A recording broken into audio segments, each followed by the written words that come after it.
hamba-hamba yang dipilih Allah buat ada di sini.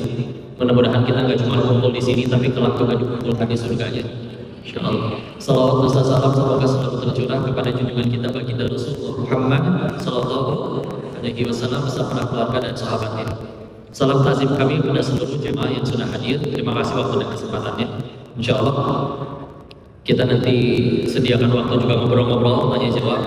Tapi bahasan yang pertama melalui kembali pulang, dan lebih spesifiknya yang sesi pertama ini adalah menemukan Allah di titik terendah dalam hidup kita. Ya. Satu hal yang pengen jadi goal utama pokok di pertemuan kali ini adalah cara kita memandang suksesnya itu tadi, ya, berhasilnya diri kita ini. Kadang kita menganggap titik tertinggi dalam hidup kita ketika jadi direktur, uang mencapai target, misalkan target miliaran, kecapai miliaran. Tapi justru kalau mau jujur bisa jadi itu titik terendah. Ini pertanyaan yang cukup sering ditanya kalau ke podcast. Suka ada pertanyaan kayak gini, kok apa titik terendah dalam hidupku kok? Dan jawabannya selalu sama, titik terendah di hidupku kok waktu menjadi bandar judi di Thailand dengan kondisi uang ya banyak lah ya, nggak bisa dibilang sedikit, nggak ada yang nggak bisa kebeli, punya ini punya itu dan yang lain-lain. Kalau begitu titik tertingginya apa?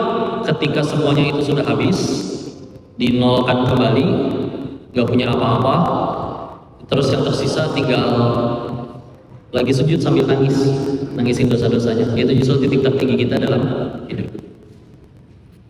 Karena kalau misalkan bagi kita titik paling sukses, titik paling tinggi atau standar suksesnya masih berupa aku nanti aja bahagianya nunggu sukses, nunggu kaya, nunggu mobilnya sebanyak dia, nunggu followersnya sebanyak dia, nunggu punya jabatan seperti dia, maka ngapunten izin, sampai kapanpun kalian gak bisa bahagia. Aku yakin semuanya pasti pengen bahagia, tapi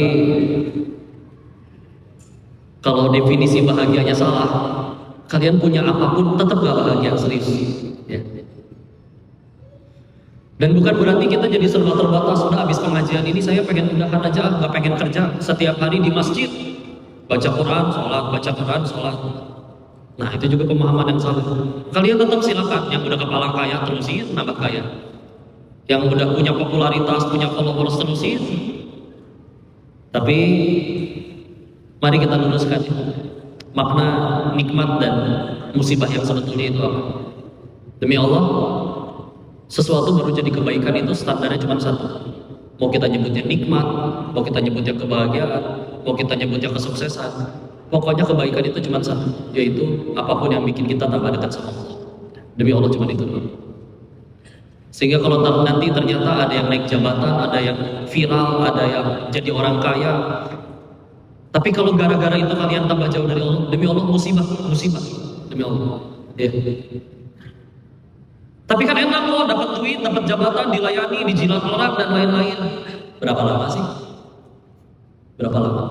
Paling lama juga 2 periode. Ya. Itu kalau kata KPK dulu kan.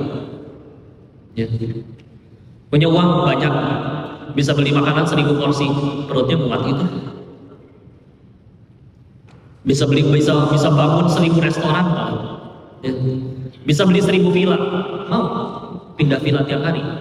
Emang nggak capek packing?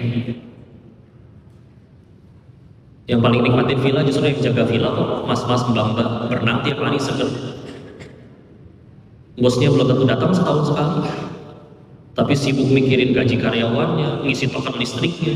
Yang paling repot dihisap. Ya. Tapi ternyata bahagia itu bukan punya segala-galanya, tapi justru Islam. Yang secara bahasa aslama, yuslimu, berserah, melepas. Bahagia itu bukan punya segala-galanya, tapi justru melepaskan segala-galanya. Tinggal Allah doang yang ada di hati, tinggal pemilik segala-galanya. Nanti ada yang komen, kok jadi orang kaya kan enak?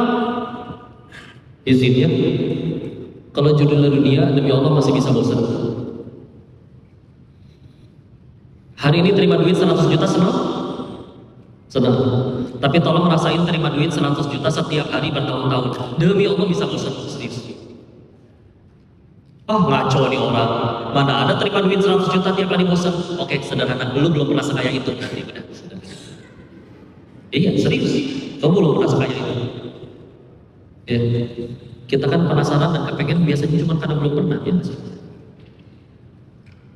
Restoran baru berapa ramai? Belum pernah nyobain. Ketemu sama yang dagangnya, yang punyanya, yang udah makan itu setiap hari bertahun-tahun. Dia pesan yang lain. Serius.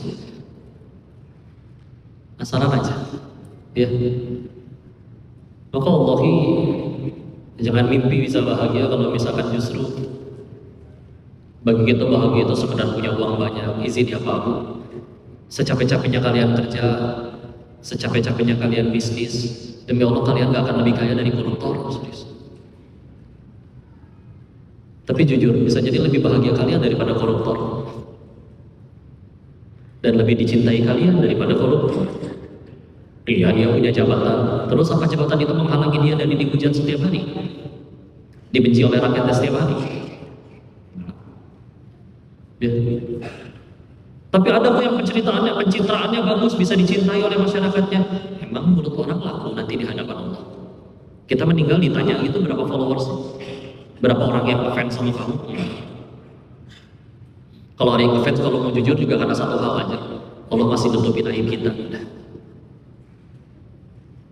Gak ada usaha lain. Allah tahu kok kita kalau sendirian ngapain aja. Sebagaimana kalian masih mau hadir hari ini, Allah lagi nutupin aib saya aja. Allah tahu saya kalau sendirian ngapain aja. Kalian dibikin gak tahu, udah sini. Ya. Nanti ketika akhirnya mikirnya seperti itu, mentok, nggak bahagia juga nih orang kok nggak puji-puji. Saya udah berbuat, sudah begini, sudah begitu, udah lebih kaya, udah lebih sukses, udah lebih punya segala-galanya. Orang masih belum menyanjung saya juga nih. Mau nggak mau, dia harus ngerendahin orang lain. Jadilah kesombongan. Ya. Karena bagi orang yang ada kesombongan di hati dan belum Allah yang jadi tujuannya, ya dunia itu hanya tentang dirinya. Sedangkan satu dunia gak mungkin semuanya nurut dan nyenengin dia. Maka mau gak mau dia harus, ya kata Nabi ya, batarul haq wa ghumtun nas. Kesombongan itu menolak kebenaran dan merendahkan orang lain. Jadi yuk, contoh studi kasus. Udah pada nikah belum? Udah belum? Ya, yang belum tenang ya, saya tanya bukan pengen nafkahin ya. Ini suka saya tanya, sering sekali kalau yang punya udah nikah, sudah punya suami, misalkan tiba-tiba suaminya WA, istri,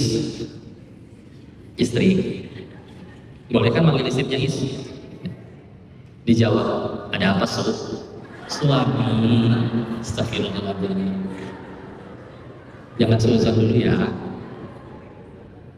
Begini ya kayaknya uang belanja harus naik nih. Berapa? Insya Allah 100 juta per satu dekade ya. Oh enggak, insya Allah 100 juta per minggu.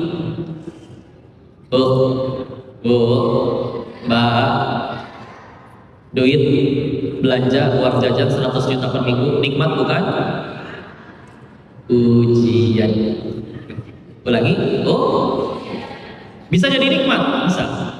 Kalau semenjak uang mbaknya tambah banyak, tambah dekat juga sama Allah. Ada orang tadinya nggak bisa bangun masjid, semenjak uangnya tambah banyak jadi bangun masjid, itu nikmat betul. Tapi kalau uangnya dipakai maksiat, tadinya mabuknya beli minuman yang murah di pinggir jalan, sekarang mabuknya di tempat yang mahal, yang satu botolnya puluhan juta. Musibah. Ya. Sama seperti itu. Ya. Maka perhatikanlah kenapa akhirnya yang biasanya lebih bijak, lebih mudah memahami ini, biasanya yang udah sepuh, yang lebih mudah kontrol emosi. Iya sih ada orang tua yang gampang marah-marah juga ya. Tapi kan kalau kita selalu misalkan gambarkan orang bijaksana menurut kamu, kayaknya yang kebayang itu ya sudah agak sepuh, jenggot panjang, mungkin kayak gurunya Sun Gokong gitu ya dulu ya. Kenapa? Mentok, udah pernah nyobain semua. Kecewa sama hartanya pernah, kecewa sama orang pernah, kecewa sama jabatannya pernah. Dia sudah sampai titik di mana siapa lagi dong yang gak ngecewain aku? Katanya ada satu Allah, akhirnya dia mulai sujud, baru nyadar. Tahu gitu dari dulu saya mendekat kepadanya.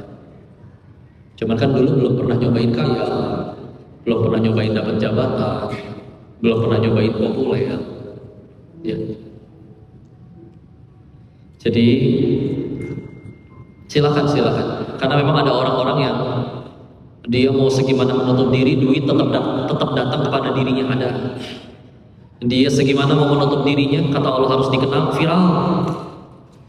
Ya. Walaupun ada juga yang sengaja nyari sensasi biar namanya naik, tapi juga mudah turun.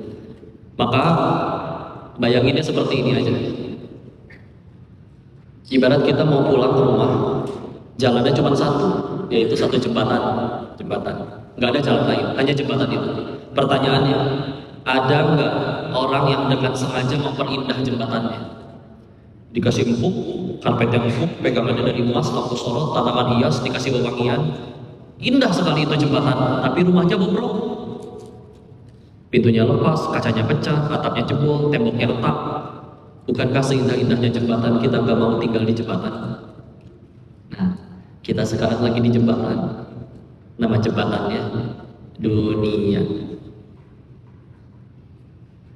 Kalau kita sibuk bagusin jembatannya aja, atau garis miring dunianya aja, pantesan stres karena kita terlalu sibuk membagus-bagus sesuatu yang pasti akan kita tinggalkan. Pernah gak jalan-jalan mampir di rest area? Kalau punya duit kan bisa jajan apa aja ya. Sekalian stok deh, beli beras berapa karung, mie instan berapa kardus. Begitu nyampe ke pintu keluar, ada tulisan yang dibeli di sini, cuman boleh dimakan di sini. Aduh, tahu gitu nggak jajan banyak. Karena aslinya kita sama. Semua yang kita dapat di jembatan ini belum tentu semuanya bisa kita bawa pulang. Ada satu cara pulangnya, dikonversi jadi pahala. Duitnya sempat diwakafin dulu, ilmunya sempat diamalin dan diajarkan dulu. Itu bisa jadi bekal. Tapi kan kita mah kadang lebih suka ngumpulinnya doang. Ada loh orang kaya yang hiburannya setiap kali jenuh, dia cek saldo. Banyak, udah tutup lagi. Walaupun ada juga sih yang setiap cek saldo, sedih. Kalian yang mana kira-kira? Jadi buku tabungan itu bisa jadi buku terindah, bisa jadi buku terhoror. Ya. Maka yuk, seringkali yang bikin kita nangis, kesel, kecewa itu sejatinya cuma karena kita salah memahami aja. Dulu waktu pulang dari Thailand ya, kepedean karena bacain janji Allah tentang hijrah, taubat, baik di Al-Quran maupun di hadis sahih. Boleh lihat di hadis ayat 100. Wa man yuhajjir fi sabilillah, barang siapa hijrah fi sabilillah karena Allah, diberikan ganti dan segala macamnya. Hijrah, duit masih ada ya, modal masih ada buat modal usaha di Indonesia, tapi jelas haram. Karena duitnya sisa dari duit yang di sana. Tapi jadi kepedean, oh, saya pasti sukses di Indonesia nih. Udah mah hijrah, ada janji Allah dan janjinya Rasul, dengan masih ada duit modal. Tapi mungkin kata Allahnya kayak begini, ini mah murni lamunan saya ya. Jelas saya nggak bisa ngomong sama Allah, bukan Nabi, jauh sekali. Suka ngelamun kayak gini, mungkin kata Allahnya, cie mau tobat. Masa duit haramnya gak dibuang semua, katanya mau tobat. Gak sanggup ya. Iya ya Allah, kan ngumpulinnya lama, masa dibuang gitu aja. Jangan ya Allah ya, jangan. Mungkin kata Allah, oh tenang, akan kukirimkan bala bantuan. Jadi saya banyak ditolong orang. Siapa yang nolong? Tukang tipu datang semua. Ya. Ada yang ngajakin bisnis, teman dari kecil hilang. Nih bro, ini duitnya, ini proposalnya. Lu kan gak mungkin berhenti yang di sana, di Indonesia gak ngapa-ngapain, tinggal taruh duit segini, tiap bulan keuntungan segini, menguntungkan bukan? Apa ini jalan dari hijrah? Begitu ditransfer dari hari itu sampai detik ini, hilang batang hidungnya, udah tamat. Ada yang sama-sama jujur, bangkrut, dibikin galak. Intinya habis. Intinya sampai dimulai lagi jualan kaos kaki di trotoar. Terus pandemi, covid, lowongan yang paling banyak adalah kurir, karena orang jadi pesan online semua. Akhirnya kerja di JNT, antar-antarin paket naik motor. Kasihan tukang paket itu, jas hujan satu, dia pakai buat barang, nggak buat badan. Karena kalau barangnya basah dan elektronik harus diganti ya. Padahal tinggal bawa jas hujan dua sih. Ya. Habis ngambek, marah, mana nih janji Allah hijrah tobat, habis semua, mendingan balik lagi kayak yang di Thailand. Tapi setelah diterusin, kan perlu waktu untuk akhirnya mulai nyampe di titik bahwa oh iya ini kan pertolongan. Sisa duit haramnya jadi nggak ada yang kemakan. Apa jadinya tobat hijrah tapi masih sambil makanin duit haram? Oh tak akan beres. Buang sendiri nggak sanggup, ya udah ditolong. Cuman kenapa waktu itu saya ngambek? Sederhana. Waktu itu soalnya Tuhannya duit, bukan Allah. Buktinya ketinggalan sholat nggak nangis, hilang duit baru nangis. Lahir nggak bawa duit. Ya. Jadi ketika tadi bicara menemukan Allah di titik terendah, kita samain dulu nih persepsi titik terendahnya apa? Karena aslinya titik terendah kita adalah titik ketika kita paling jauh dari Allah. Yang biasanya itu momen-momen paling kaya, momen-momen paling lagi. Ya kalau anak muda mungkin lagi kasmaran, pacaran-pacarannya, lagi tiap hari ketemu, padahal jelas-jelas belum halal.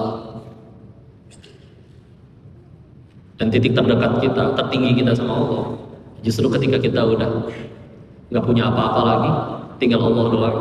Yang tersisa cuma tangis di atas sujud aja, di atas saja. Ya. Karena kalau belum itu yang jadi tujuan utama, sulit sekali untuk bahagia ya. Makanya ketahuilah salah satu hadiah paling mahal dari Allah. Dan hadiah paling mahal ini uniknya justru adalah sesuatu yang kalau kita minta pasti Allah kasih. Nah itu dia.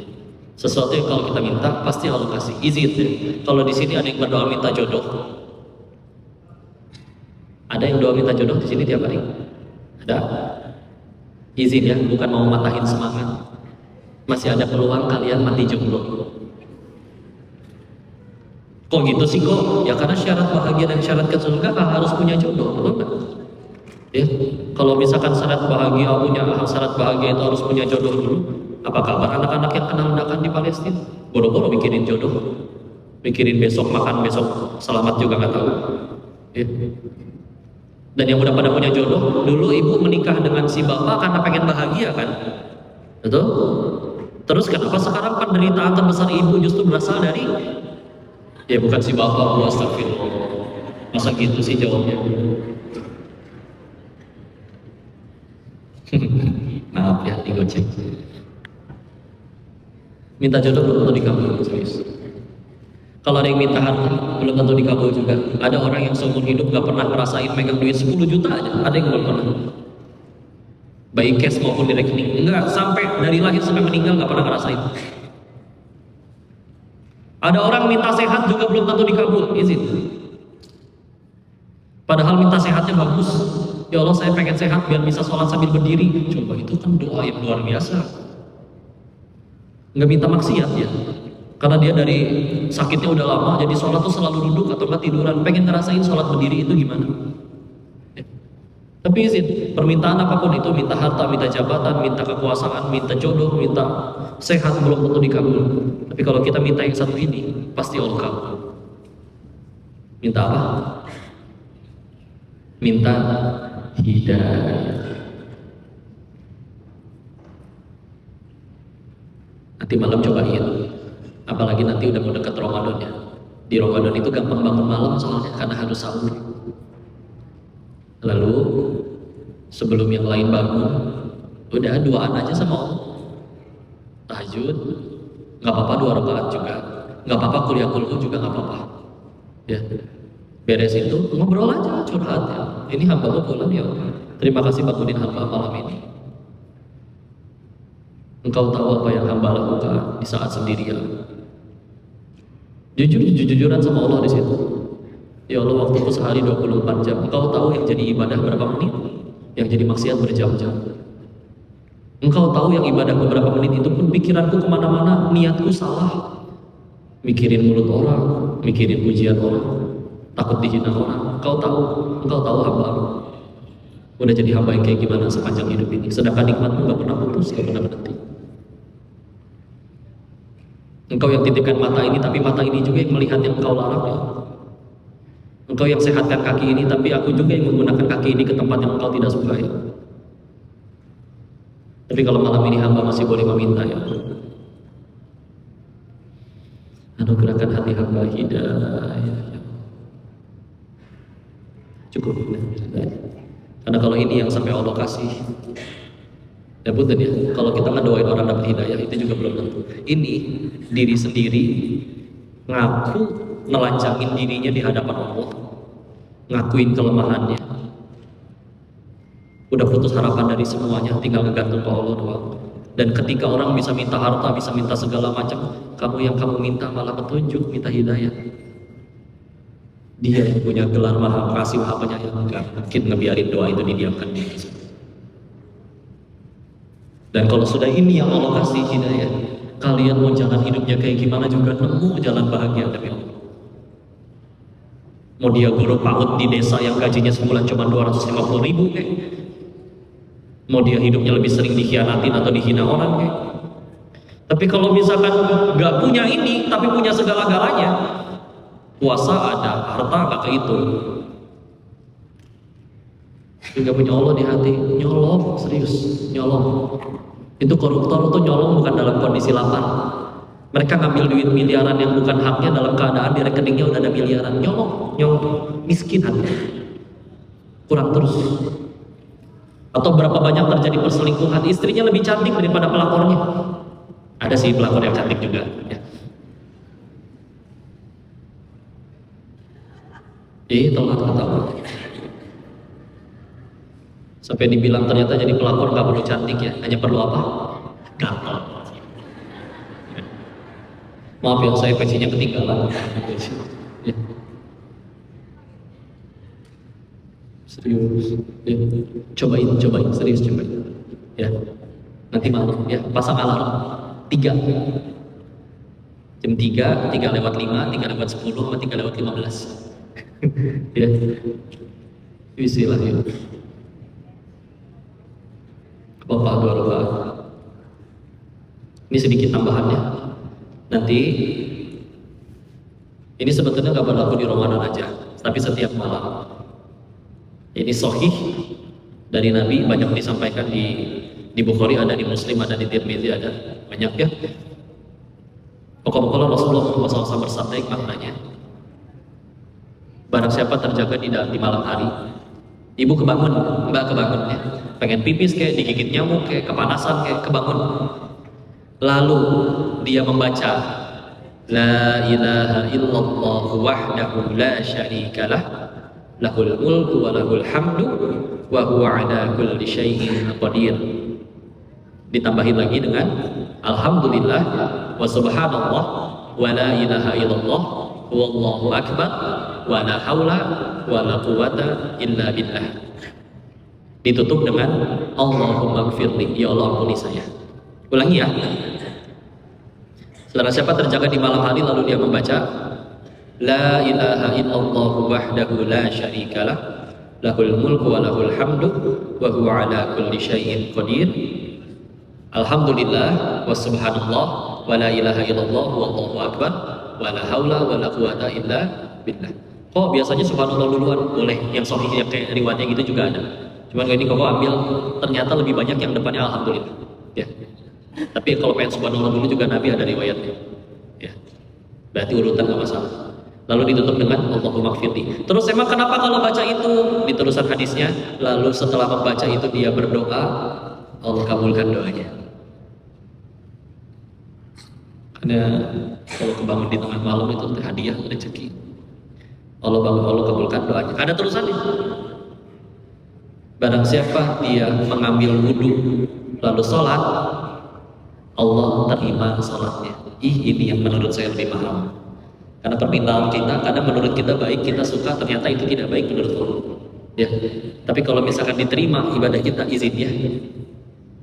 Ibadah itu ada dua, ada yang sah, ada yang diterima. Kalau sah gampang, syarat dan rukun terpenuhi, selesai. Ngadep kiblat, kalau sholat ya, ngadep kiblat, tutup aurat, semua rukun terpenuhi, sah, sah. Bisa jadi pikiran kemana-mana, lupa-lupa, tapi sah, tetap sah. Yang mahal itu yang diterima. Karena izinnya. Kita ibadah setiap hari, yakin keterima? Belum tentu. Sekalinya maksiat, malaikat gak pernah lupa jatuh.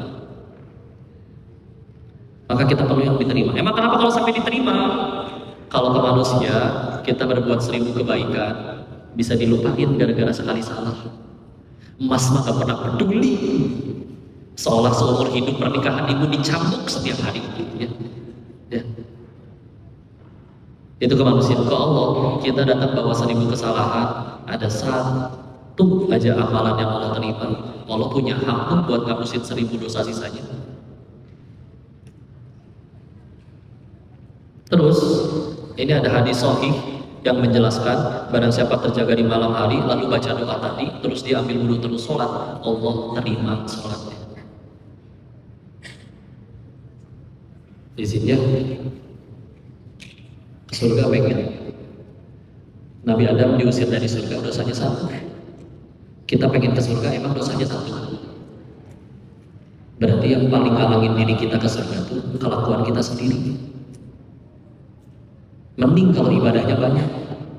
Tapi kalau mau jujur, ibadah kita gimana coba? Sholat berapa rakaat? Zuhurnya 2:30. Asarnya 5:30 gara-gara nanggung 2 episode lagi, ya kan?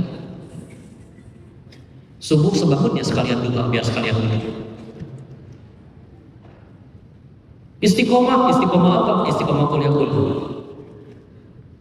Enggak, kemarin ganti, sekalinya gantiin atau itu. Loh, tadi saya zuhur lama loh sujudnya rakaat ketiga, ingat gak? Iya, karena lagi mikir, habis ini tasyahud apa berdiri ya? Jujur aja, ya. Ngandelin amalan kayak gitu. Maka sampai jauh. Udah belum tentu keterima. Nyari kunci gak ketemu, giliran sholat ingat. Sholat mertua datang, jadi dimerdu-merduin bacaan. Bismillahirrahmanirrahim. Acting gitu. Jauh.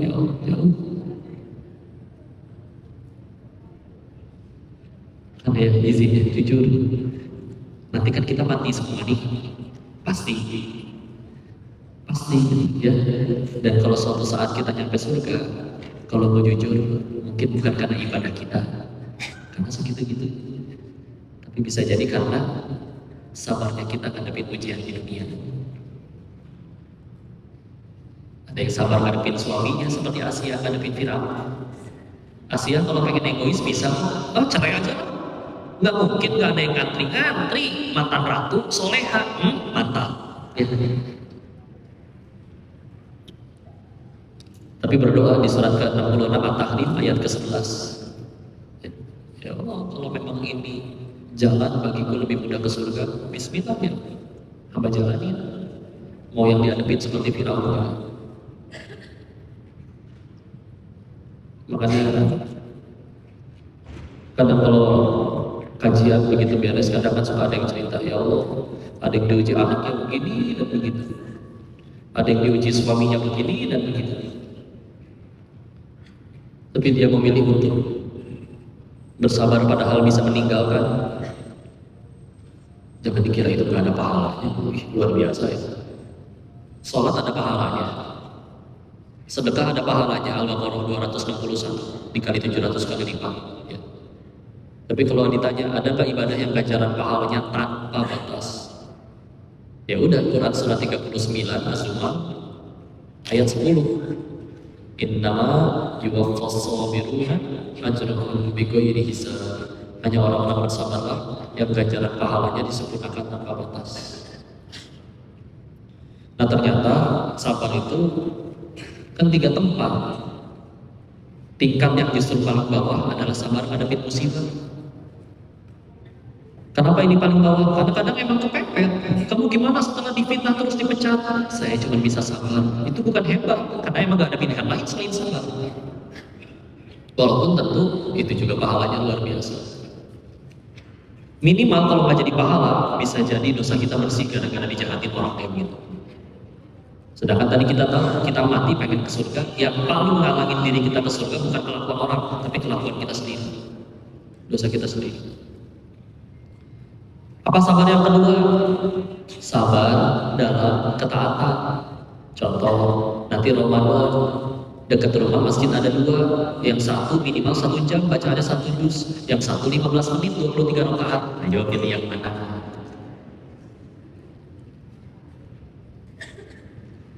Itu sabar yang kedua. Sabar yang ketiga, kayak Nabi Yusuf, sabar dalam menolak maksiat padahal dia punya waktu, punya kesempatan untuk bisa maksiat. Termasuk nahan marah. Kita punya hak marah karena mungkin kita ibunya, karena mungkin kita bosnya, karena mungkin kita yang gaji dia. Tapi kita memilih gak marah padahal kita bisa marah. Oh jangan dikira gak ada pahalanya. Bapak tahu-tahu digoda pelapor, gak ada yang ngelihat, dia yang kunciin pintu kayak Nabi Yusuf. Tapi dengan tegas berkata, aku takut kepada Allah, pergi tinggalin. Jangan dikira gak ada pahalanya. Sebagian orang akhirnya ditolong, dibikin, kadang ini izinnya. Sekarang memang orang itu ada beberapa standar. Kalau dia tampan atau cantik lebih mudah diterima, dan lebih mudah orang berhusnuzon, berpositif thinking. Tapi kalau tidak diuji dengan fisik yang cantik atau tampan, kadang suka di naudzubillah ya zaman sekarang. Tapi kok berkeyakinan akan ada harinya orang yang diuji tidak tampan atau tidak cantik, mereka akan berkata, alhamdulillah ya Allah, untung saya tidak tampan, tidak cantik. Karena mereka pengen pacaran ditolak. Kenalan sama cewek ini belum. Sedangkan orang misalkan dia cantik nih, gak mau pacaran, dideketin gara-gara dia cantik, jadi pacaran. Atau laki-laki lagi antang duduk doang minum kopi, gara-gara tampan dideketin perempuan, malah jadi maksiat. Cuma itu aja, kadang bagi kita bahagia masih belum yang Allah suka, tapi masih yang aku suka. Tapi minimal itu juga pentingnya jujur ke diri sendiri ya. Dengan dia jujur ke diri sendiri, tahu dirinya seperti apa di hadapan Allah, itu juga menutup amat sangat menutup pintu dosa yang luar biasa. Pintu dosa kesombongan, karena sadar betul apa itu yang mau disombongin. Tampan, cantik, hidungnya bagus, hidung ibu seperti perosotan TK. Sadar, nggak bikin sendiri, ini hidung Allah yang bikin. Kaya gara-gara pintar, cerdas, mudah bagi Allah untuk mencabut ingatannya. Hanya perlu turun dari panggung, kepleset kulit pisang, jeledak, kejeduk, lupa nama sendiri. Gampang-gampang Allah udah mengambil pasti. Ya. Kemarin kalau diminta komen oknum aparat sama yang tukang es gabus itu tahu kan? Belum sempat bikin. Begitu memang bikin, udah ada update-nya lagi ternyata si bapak gabusnya ya ketahuan katanya mah tidak jujur ya.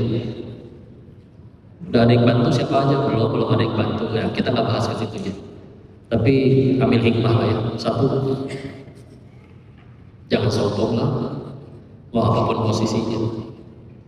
Dikira setelah Al-Fatihah terus langsung kisahnya siapa sih kalau misalkan di Al-Quran yang paling awal-awal kan kisah Nabi Adam. Itu kan pelajaran besar banget. Sombongnya iblis. Iblis tuh sombongnya nggak sombong. Ada riwayat meskipun itu sebagian Israiliyat ya, tapi menjelaskan bahwa iblis itu sudah beribadah 70.000 tahun sebelum Nabi Adam diciptakan. Tapi tolong pikirin, 70.000 tahun ibadah tidak berarti di hadapan Allah hanya gara-gara satu kali kesombongan. Jadi kita hidup, ya mungkin ada yang 30 tahun, baru 20 tahunan, ada yang 40 tahunan dengan tidak sepenuhnya ibadah.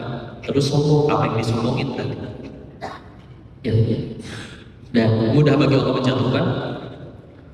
Tapi juga akhirnya hati-hati dengan lisan, ya Allah. Hanya butuh sekali bohong untuk membuat yang tadinya dicintai orang rebutan kasih bantuan jadi orang gak suka lagi. Sehingga Allah lurus. Pak, salah satu keuntungan hidup lurus nih Pak.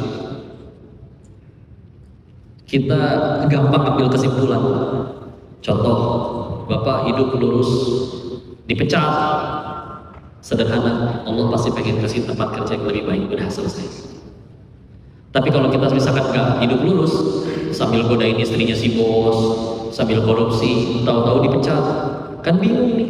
Ini saya dipecat buat gugurin saya dosa, atau Allah pengen kasih tempat kerjaan yang lebih baik, bingung. Bapak di luar di kantor genit, nyampe rumah istri ngambek, bingung. Ini dia lagi digoda syaitan, atau Allah bolak-balikin hati istri untuk ngambek kepada saya buat gugurin dosa-dosa saya tadi genit di kantor. Tapi kalau lempeng lurus, gak ngapa-ngapain, gak maksiat, gak apa, nyampe rumah istri ngambek, sederhana, lagi digoda setan. Kasih waktu, beres ajak ngobrol, dengerin semua keluhannya. Pastikan satu hal saja, karena cewek kalau lagi ngambek, dia gak perlu logika kita. Dia cuma perlu dipastikan bahwa setidaknya meskipun dunia memusuhimu, akan ada satu bahu ini yang tetap menerima apa adanya. Sini saya.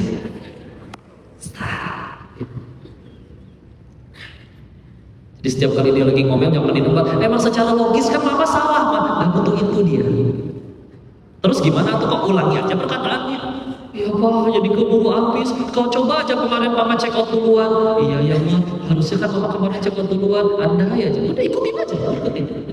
Benerin aja. Ya. Nanti udah muntah semua, waras lagi kok dia. Ajak jajan angkringan selesai. Ya. Kata Ustaz Salim, jangan debat istri ketika marah. Ya karena lagi marah.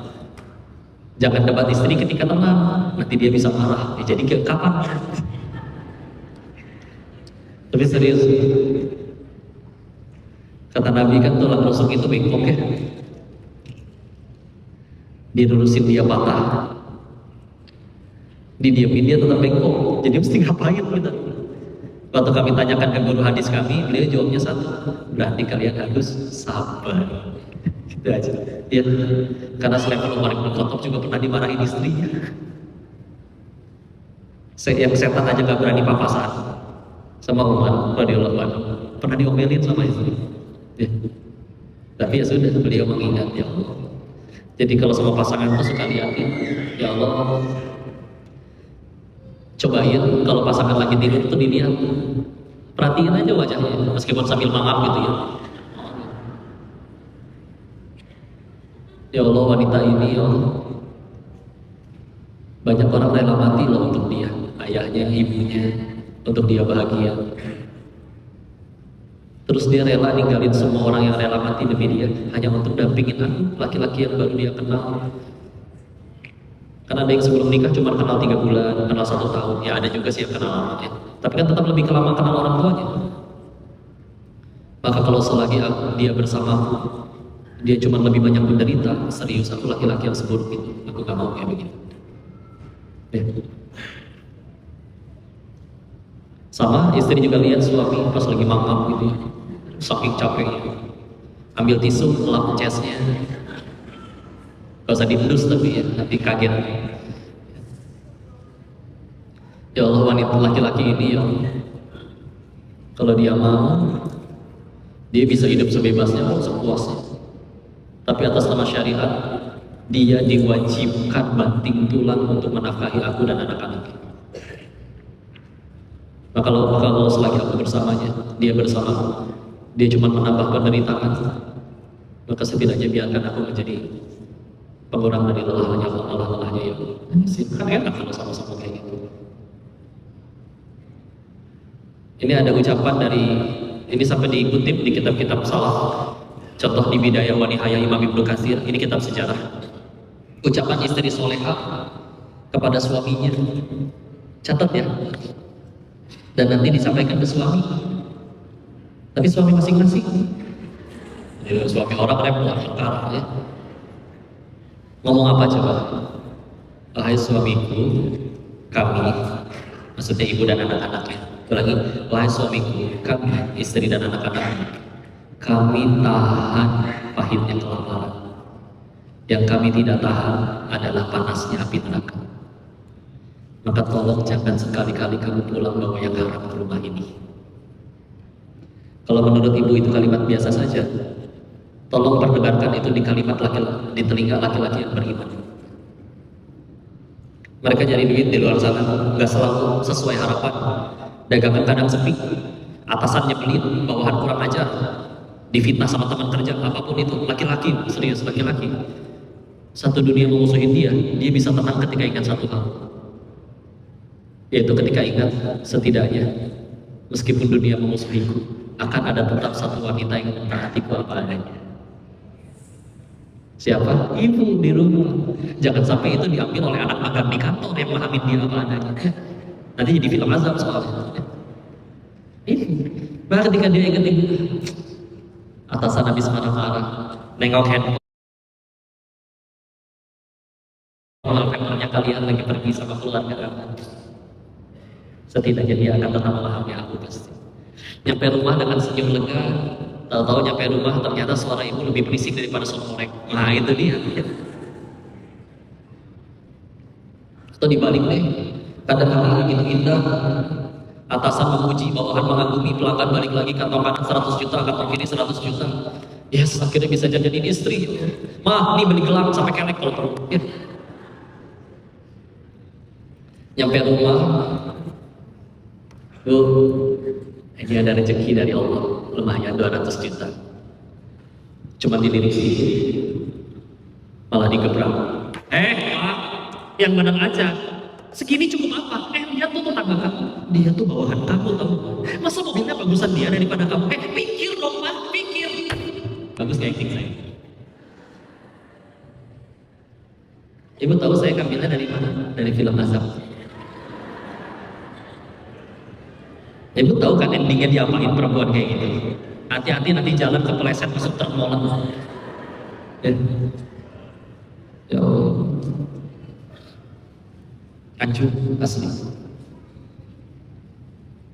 Karena mereka nggak perlu yang di luar-luar itu. Tapi ketika mereka mendapati ya Allah, justru satu-satunya wanita yang seharusnya paling taat kepada aku, dukung aku, malah wanita yang paling sering bandingin aku. Nggak pernah menghargai. Lagi ingat sama itu semua sambil nahan perih. Tahu-tahu ada anak magang di kantor. Papa hebat banget deh. Udah rusak. Film azab lagi aja itu. Rusak, repot ya. Kadang-kadang ketika kejadiannya ya Allah, dagangan lagi sepi, pulang juga nangis itu si bapak. Ya Allah, saya aja yang lapar, jangan istri sama anak-anak. Nyampe rumah juga tertunduk lesu, langsung meluk, mama minta maaf. Hari ini cuma dapat segini, udah mama sama adik aja yang makan. Papa mah tadi udah makan di luar, bohong padahal. Lagi kayak begitu, dipeluk, ucapin yang tadi. Gak apa-apa papa, kalau sekedar lapar kami kuat, yang kami tidak tahan itu panasnya api neraka. Ini halal kan? Nanti kita nikmatin sama-sama ya. Makasih ya sayang, udah mau berjuang untuk kami sayang papa karena Allah. Udah selesai. Itu cara menangin hati laki-laki. Kalian suka pernah dengar gak sih? Laki-laki harga diri, serius. Ada orang yang bisa berkata, gua mending mati daripada diinjek-injek orang. Serius, masih ada laki-laki yang banyak kayak begitu. Tapi ketika justru yang injek-injeknya adalah orang yang seharusnya paling taat kepada dirinya secara syariat, itu lebih nyakitin daripada dihina bos atau dihina pelanggan. Pelanggan siapa sih? Belum tentu ketemu lagi besok juga. Tinggal kita blok kontaknya. Tapi ini yang setiap hari dampingi, kayu saling ini jadi parenting ya, rembet kemana-mana. Ayo sih. Karena kadang kita cuma masalah penyusunan bahasa sih. Ya. Oh ini saya teringat saya pernah dengar kajian dari Dr. Zaidul Akbar. Tahu nggak Dr. Zaidul Akbar? Beliau cerita lagi di bandara ketemu sama ibu-ibu, qadarullah satu pesawat, sambil nunggu boarding ngobrol lah, cerita, dok suami saya ginjal. Ya beliau kasih tahu dari sudut pandang ilmu medis, udah makan ini belum bu, minum ini bu, pola makannya bu, begini dan begitu bu, obatnya gini bu, udah dikasih tahu semua, dijawab, udah semua dok, tapi masih sakit. Dokter Zaidul akhirnya bilang gini, bu, karena udah semua tapi masih sakit, saya boleh tanya yang lain nggak? Tapi izin jangan tersinggung. Apa dok? Ibu gimana perlakuannya kepada suami ibu? Nangis ibu. Iya. Kadang suka saya tidak hargai banding-banding kebaikannya, cuma karena nggak sesuai dengan yang saya pengen, kadang saya tetap ketus. Kadang saya mengatakan yang tidak baik. Ya. Kenapa saya harus pinjam perkataan Dr. Zaidul Akbar? Karena ternyata itu nyambung, bisa kena ginjal asli. Dan kan kadang kendalanya dibahas aja sih, serius ya. Contoh, suami punya gula, dia juga udah nahan seharian, tapi pas sore-sore di rumah melihat ada Tahiti boba, isep punya si Ade, daripada dibuang, kesedot seisep. Ibu mergokin, bapak tuh gimana sih? Kan kamu tahu kamu punya gula, seneng nyiksa diri sendiri. Nanti yang sakit siapa yang repot? Seneng bukan nyiksa istrinya, seneng. Gitu. Dalam hati, ya Allah, baru sekali, diomelnya segitunya. Itu gimana atau kau negurnya? Ini mah misal ya, silakan kalau mau diamalin atau enggak. Pas kabar gue, papa minum apa sayang? Oh, manis banget. Tapi papa ingat nggak? Nanti kan kalau minum itu kan gulanya tinggi. Nanti papa atin. Nanti mama sedih. Gak gitu juga sih, kita agak gede. Tapi tanya ke laki-laki, Pak, lebih milih ditegur cara pertama atau cara kedua? Meskipun mungkin heran juga, kesurupan apa sih mama? Dan kita mau bahasa, serius asli bahasa. Kita coba lagi ngomel ke anak-anak, tak tahu tetangga datang, bisa kok langsung ramah lagi. Jangan apa kabar? Habis nyiwit anak tuh, nyiwitnya mah mengucap kalimat thayyibah, astagfirullahaladzim, naik tapi mulintir.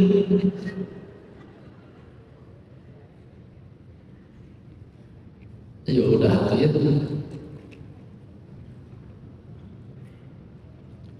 Bahagia itu adanya pada apa yang Allah suka, bukan pada apa yang kita suka. Demi Allah tidak bisa bahagia diri ini kalau kita tidak menunjukkan tujuan hidup kita benar-benar seluruhnya hanya kepada Allah aja. Ya. Ngapain sih para nabi? Soleh pasti, pahala banyak, dosa masuk. Tetap aja lempeng jadi orang baik, bahkan ke orang-orang yang jahatin mereka. Dan uniknya, mereka semua gak ada yang pada mengamuk, ngeluh, kecewa, nyesel, marah-marah. Malah sebagian dari mereka malah berkata, walam akum bidu'aika rabbi syaqiyya. Surat 19 Maryam ayat keempat. Aku tidak pernah kecewa dalam berdoa kepada Allah. Padahal mereka diujinya udah soleh tapi menanti keturunan puluhan tahun. Udah soleh tapi kena kusta sekujur tubuh 18 tahun.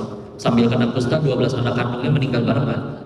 Ada yang dibuang ke sumur sama saudara kandungnya sendiri. Ada yang nolak diajak zina sama perempuan malah dipenjara. Tapi tetap aja, aku gak pernah kecewa dalam berdoa kepada Allah. Sederhana, mereka hidup dengan satu pola pikir yang sama. Bahagia atau kebaikan menurutku satu. Apapun yang bikin aku tambah dekat kepada Allah, itu udah jauh lebih mahal. Kalau bagi kita hidup itu masih belum tentang Allah, akan gampang ngambek. Kenapa duit saya gak nambah? Kenapa saya udah tolong dia tapi dia gak balas budi? akan selalu nemu jalan kepada pemberitahuan. Tapi kalau Allah, bismillah ya. Nolongin orang yang jahat, dia yang rugi, kan dia yang jahat, masa kita yang dihukum? Udah nolongin orang tapi orangnya tidak balas budi, tidak terima kasih, dia akan berbuat baiknya bukan supaya dia cinta, biar Allah suka. Ngapain satu dunia cinta tapi Allah benci, tetap repot. Tapi kelakuan dia nyebelin, dia akan meninggal kan ditanya kelakuan dia, ditanya kelakuan masing-masing. Tetap aja kamu dikhianati, kan udah dibilang saya bakal mati, cita-cita pengen ke surga, sedangkan Nabi Adam diusir dari surga, dosanya satu. Kita pengen ke surga, dosanya lebih dari satu. Dihubungin sama kejahatan dia, berarti dia tuh pertolongan dari Allah, fasilitas buat gugurin dosa kita. Kalau saya 30 tahun temenan ngingetin dia sholat, dia tetap gak mau sholat, selamat, berarti kamu dapat pahala dakwah ngingetin orang sholat 30 tahun. Kita ngingetin sholat, orangnya sholat atau enggak, tetap jadi pahala kan? Tetap. Kan gak mungkin sistemnya kayak begini, ngingetin orang sholat 30 tahun, dia baru sholat 30 tahun kemudian, maka pahalanya baru cair 30 tahun lagi. Nggak gitu konsepnya, bos. Itu orang sholat gak sholat, kita ngingetin tetap jadi pahala. Ibu sedekah nih, bangun masjid, masjidnya belum jadi, ibu meninggal duluan, misal di hari akhir dapat buku catatan amal, pas dicek, loh kok nggak ada? Kan saya sedekah ya Allah. Tiba-tiba ada jawaban, ya kan masjidnya belum jadi pahalanya belum cair. Nggak mungkin, nggak gitu konsepnya. Masjid belum jadi, duit masih di kantong, hati udah niat, itu aja ada pahala niatnya. Apalagi kalau dilakuin, ada pahala perbuatan. Enak kan urusan sama Allah. Cuman kan kita ngambeknya mah kapan? Kok dia gak balas budi ya? Aku udah ngirim paket, ngirim hadiah, kok dia gak WA bilang terima kasih? Malas lah urusan sama dia, gak usah bantuin dia. Ya kan karena masih buat makhluk, bukan buat Allah, jadi ngambek melulu. Para nabi, lakuin itu semuanya udah buat Allah. Makanya mau umatnya bunuh mereka, mau umatnya zolimin mereka, lempeng sedih bisa. Tapi karena betul-betul yakin bahwa ini adalah kasih sayang dari Allah, jadi ya sudah. Karena yakin itu yang mahal. Waktu Nabi Ibrahim alaihissalam harus masuk ke dalam kobaran api, beliau tahu nggak sih kalau api itu panas? Tahu dong. Masa dengan polosnya, apanya itu nyala-nyala masuk enggak. Tahu beliau api itu panas. Tapi ini keyakinan. Daripada yakin api itu panas, beliau lebih yakin 3 hal. 1, kalau kata Allah saya harus mati, gak usah pakai api juga bisa mati.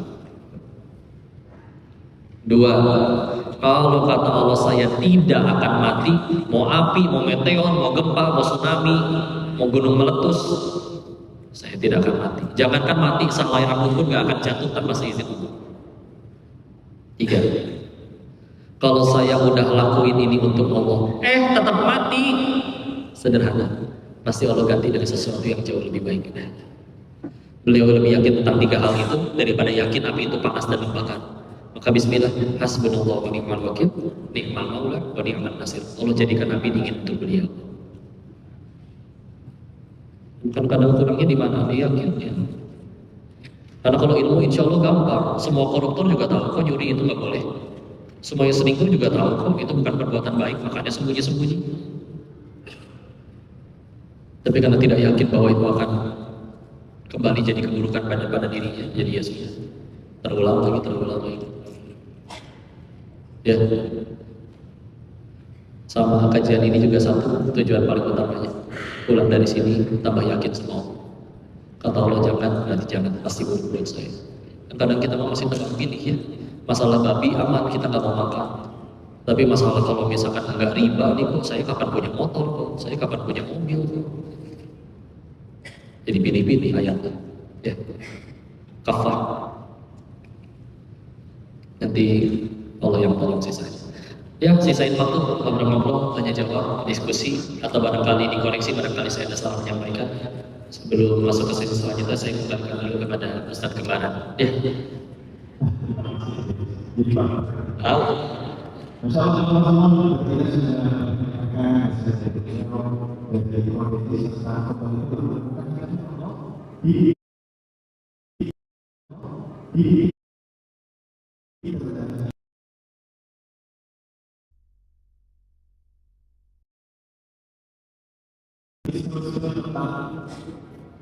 orang apalagi sebagai orang Maaf ya nggak ada kliwon, ketinggalan. Jadi agak ininya ada nih, cuma colokannya ke handphonenya nggak ada. Nanti nanti ada satu sesi lagi yang malam.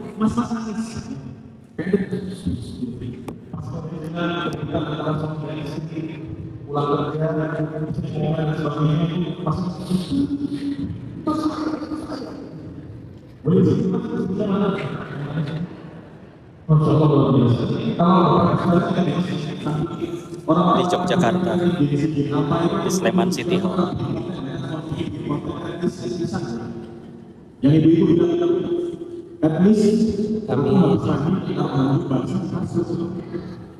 yang bapak at least tiap malam itu ngomel terus aja benar-benar luar biasa. Karena pada saat saya sebelum kita sesi tanya jawab, sebelum itu akan ada sesi penyampaian dulu dari tim manajemen organisasi kepada teman-teman Kok dari Februari ada ke Pekanbaru. apabila berkenan menjadi menyampaikan pesan-pesan Asam lambung ya Allah lekas sembuh, syafakillah ada bakso tohon. Bengkulu nanti ya, belum terjadwal. Pengen sih, katanya pantainya bagus.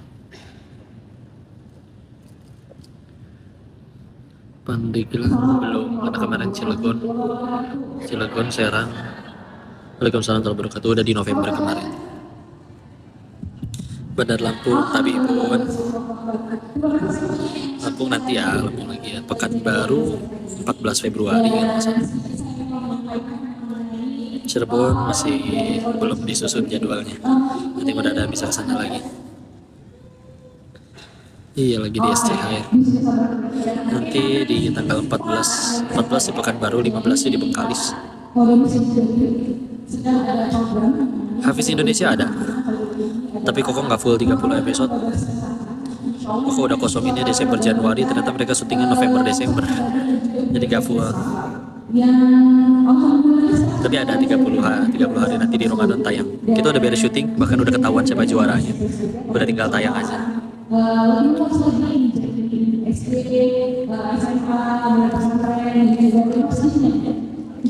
Citra Cikupa belum nanti ya. Ibrahim Muhammad lagi di Bogor. Baik. Makassar Mei deh kayaknya. Kasarji.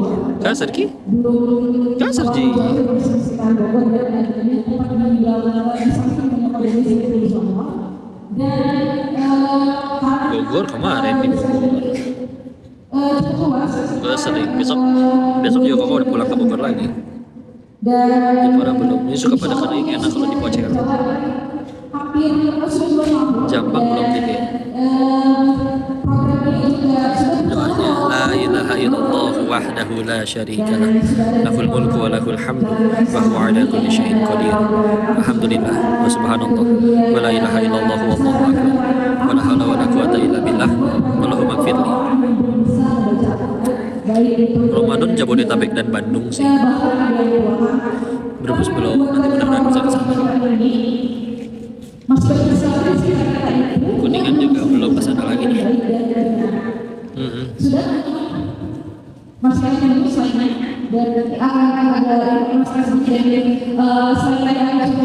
Udah kemarin di rumah ibu, doanya. Aceh menyusul ya, dan Smart dan Pasar juga. Jangan link gacor lah, tahajud aja. Toko sahur nanti di Metro TV. Itu mah full kajian. Kalau kadang kan acara sahur tuh banyak bercanda, kajiannya cuma sedikit di ujung. Nah kalau yang di Metro nanti sepanjang sahur sepanjang Ramadan itu udah beres syuting, udah tinggal tayang. Dan itu bareng sama keluarga, sama Teh Yunda, sama keluarga Koko, keluarga Teh Yunda. Nanti di Metro TV ya. Tapi bisa menjadi juara semuanya menjadi yang berbeda dan insya Allah kebaikan.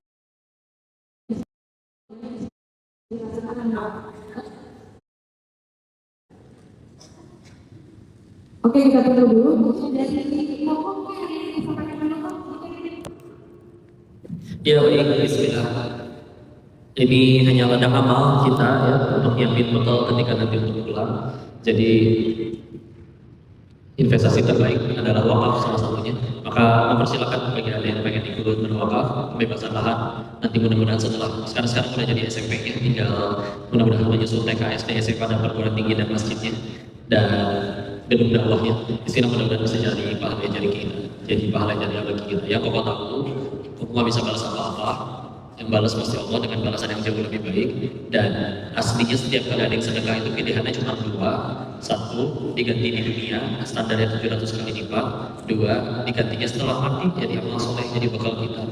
Dan jadi dengan dua hal itu, aslinya setiap kali kita sedekah, itu duitnya tetap milik kalian, nggak pindah kemana-mana. Kalaupun pindah, itu sudah berpindah dari rekening dunia ke rekening akhirat.